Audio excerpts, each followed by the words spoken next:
Budget आ चुके हैं, केवल एक बजट बचा है जो आखिरी बजट आना है। पिछले 9 बजटों में अगर हम देखें तो हमारे किसानों के लिए कुछ नहीं सरकार कर पा रही है, और अगर किसानों के लिए कुछ किया होता तो अभी तक की डबल इंजन की सरकार में गांव की तस्वीर कुछ और होती। यही सरकार जो खाद नहीं दे पा रही है, ये सरकार समय पर बीज उपलब्ध नहीं करा पा रही है, यही सरकार बीजेपी की कीटनाशक दवाइयां नहीं दे पा रही है। अगर हमारे किसानों का नुकसान हो रहा है तो उसकी भी सरकार भरपाई नहीं कर पा रही है। किसानों को जहां मेहनत करके अपनी फसल तैयार करने का मौका मिलता है, वहीं 2 सींग वाले भी परेशान कर रहे हैं। हर खेत की रखवाली करनी पड़ रही है, और हमारे बड़े पैमाने पर बेरोजगारी है। 9 साल में इस सरकार ने नौजवानों को नौकरी रोजगार नहीं दिया। सोचिए आप, अगर नौजवान को नौकरी और रोजगार नहीं मिलेगा तो उनका भविष्य क्या है? और अगर नौजवानों का भविष्य नहीं है तो हमारे समाज का, प्रदेश का, देश का भविष्य अच्छा नहीं हो सकता है। मैं देख रहा हूं कि विधानसभा में बैठ करके भारतीय जनता पार्टी के लोग झूठ बोल रहे हैं। वो कह रहे हैं कि बिजली आ रही है, 24 घंटे बिजली दे रहे हैं, लेकिन यही कि हमारे लोग बता रहे हैं कि बिजली है ही नहीं है। और अगर बिजली आ भी रही है तो जो समाजवादी सरकार में बिजली बन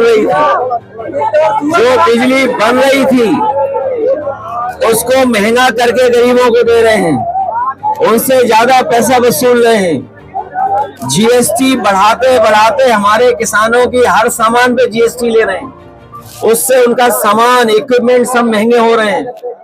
ये महंगाई इसलिए कि मुनाफाखोरी की वजह से है। ये सरकार मुनाफा कमाना चाहती है, लाभ लेना चाहती है।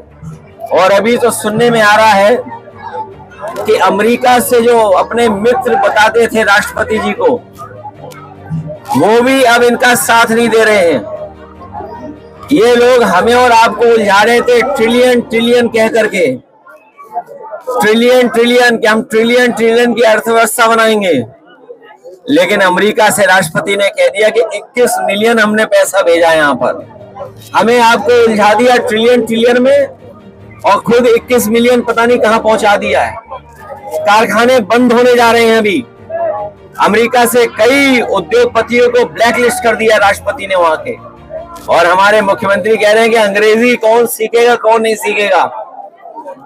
विदेश से कारोबार कर रहे हैं, और अगर कारोबार करना है विदेश से तो अंग्रेजी आना पड़ेगा, सीखना पड़ेगा, जानना पड़ेगा। और महाकुंभ की जो व्यवस्था खराब की है उसके लिए जिम्मेदार मुख्यमंत्री खुद हैं, क्योंकि खुद ही वहां जाकर के बार बार निगरानी करते थे, निरीक्षण करते थे। अगर निरीक्षण करते थे तो किस बात का निरीक्षण करते थे?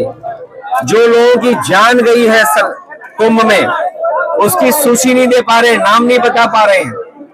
जो खोया पाया केंद्र में है वो भी नाम नहीं दे पा रहे हैं, क्योंकि सरकार डरी हुई है, क्योंकि नाम देते ही उनकी सच्चाई सामने आ जाएगी, कितने लोगों की जान गई है। लोग थक हार करके चले गए। और ये गिद्ध वाली बात जो कह रहे हैं, मुख्यमंत्री जी ने गोरखपुर में गिद्ध के लिए एक कुछ बनाया है। गोरखपुर वाले और हम लोग जानना चाहते हैं कि ये गिद्ध के लिए क्या बनवा लिया है गोरखपुर में आपने? गिद्ध का प्रजनन सेंटर बनाया है, और गिद्ध की बात कहकर के ये साबित कर दिया है। और आखिरकार गिद्ध को कहकर के किसको अपमानित कर रहे थे? क्या उनके परिवार के लोगों को, जो अपने परिवार के सदस्यों को ढूंढ रहे थे?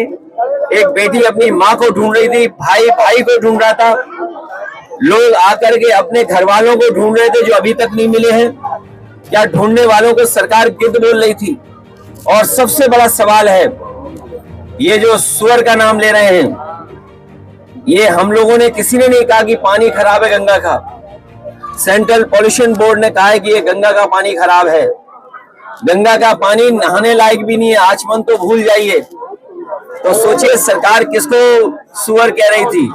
मुझे तो लगता है ये दिल्ली और लखनऊ के झगड़े में एक दूसरे को गाली दे रहे हैं।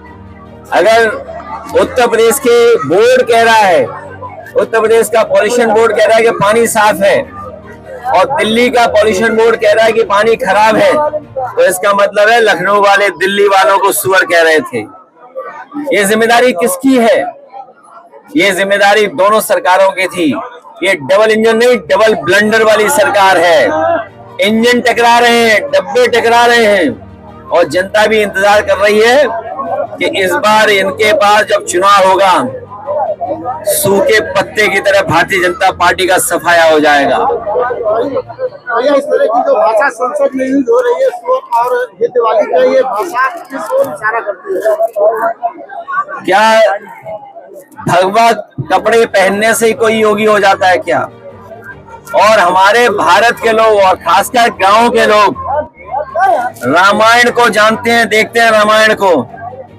वो ये भी जानते हैं कि सीता माँ का अपहरण जब हुआ था तो रावण भी साधु के भेष में आया था। ये जन जन जानता है, पूरा प्रदेश देश जानता है।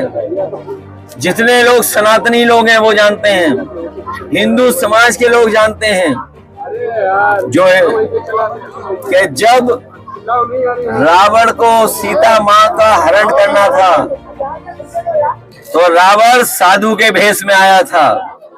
इसलिए हमें और आपको सबको बहुत सावधान रहना पड़ेगा ऐसे लोगों से जिनका व्यवहार भाषा बहुत खराब हो गई है, अनडेमोक्रेटिक लैंग्वेज बोल रहे हैं, जो कह रहे हैं कि सोशलिज्म समाजवादी जानते ही नहीं है। ये एम्बुलेंस का काम, समाजवादी मतलब सबका साथ, समाजवादी मतलब सबको सम्मान, समाजवादी मतलब सबको साथ लेकर चलने का है। हमारे मुख्यमंत्री कुछ जानते ही नहीं है। ये पहले मुख्यमंत्री हैं जो कुछ जानकारी नहीं रखते हैं। इनसे पूछो समाजवाद, इन्हें समाजवादी नहीं पता है। इनसे पूछो लोकतंत्र, तो उसका भी नहीं पता इन्हें।